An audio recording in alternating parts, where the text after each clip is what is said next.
James Dumalao from Barangay Poblacion Alto. What a great performance coming from Sir James Dumalao. No, actually, shocking kayo siya kay abi na po gulawon siya.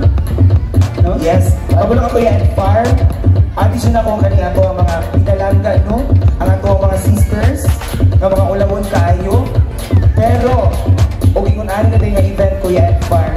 Mag-perform ready guys. Yes, and actually, sugod pa lang, nagduha-duha namin og pabuhan ani nga contest kay nagduha-duha mi og naa ba jud mo appeal ani nga contest, but now sayop din sa among ginahuna kay bisag unsa nga contest kaya day buhaton sa mga taga-Osmeña. Yes, and most especially sa kung gikaingon pa, no, na we have the second batch. So kung ang nakita or ang makita ninyo karong gabi una is coming from diari lang sa mga dungkol na barangay, we will expect more because we have more contestants on batch 2 nga nakita mismo sa layo ng barangay. Yes, and I'm very excited sa grand finals ko Kuya Den, because level 1 pa lang sa kompetisyon, init na nga performance ang ilang gihatag. How much more sa atong grand finals pohon? Yes, so nagpasabot anak kung naghiskot at level 1 on grand finals, ilang pang level up ang ilang performance. Yes, I'll be expecting magbitay na yun, mag-harness na yun sila gikan sa taas, Kuya Den. Yes, excited ko yung anak ko yan, Far, talaga yan, na yung magbitay-bitay. Kaya ganahan ko kung anong magbitay-bitay. Tubag Bruno, asong to kong Bruno diha. Ay, asa ba ito? Ang Bruno ng aking buhay. Nawala. Alright, so ladies and gentlemen, before ito mag-proceed sa ito ang last, but not the least contestant, no, karong gabi una, daghan pata o pwede iskutan. So atong iskutan una, Kuya Edvar, ang raffle draw again. Because we have 8 raffle draws karong gabi una, no? So atong bunuton, ang atong ikatulo o ikaupat nga winner karong gabi una.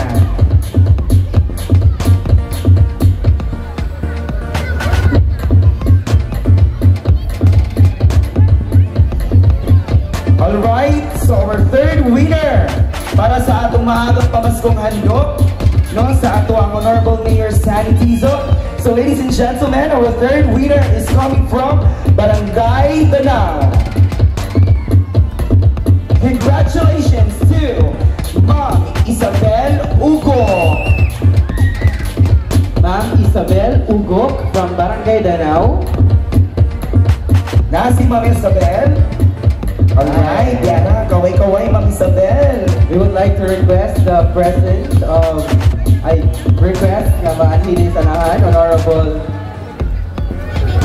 Hilda Agum to give the package.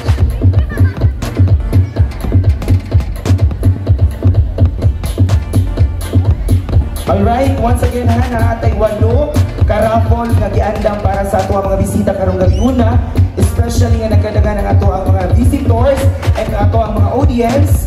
So, we hope na usa sa inyo ha ang mabunutan karong gabi una. Yes. Ay nakita nato no nga naay mga display nga trophies diari. So later on atong i-awards kung kinsa kayo ang mga mananao sa ato ang Mayor's Cup 2024. Yes, so let's proceed to our fourth winner of the night.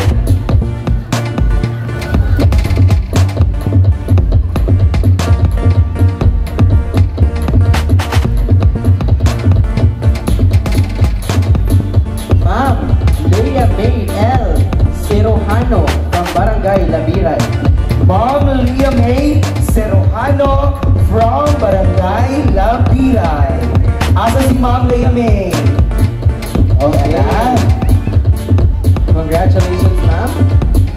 And of course, ladies and gentlemen, padayon nga po ng ato ang food market. Yan sa likod na ito bahagi sa ato ang festival site. And sa itong mga ipagbuto o may mga trainees yan na pwede na mabalin sa inyo ang mga ganahan nga pagkaon. Yes, may request our Honorable Barangay Captain to give our maagang pamasong handog from our Mayor Sandy Tizo. Here we are, ladies and gentlemen, ang atong Barangay Captain diyan sa Poblacion Alto. Yes, Barangay Captain Tuliso.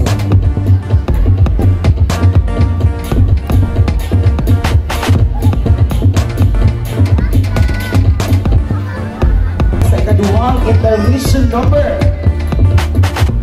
So ladies and gentlemen, ating sugado sa makasong na pakpak, ang Lawrence Company.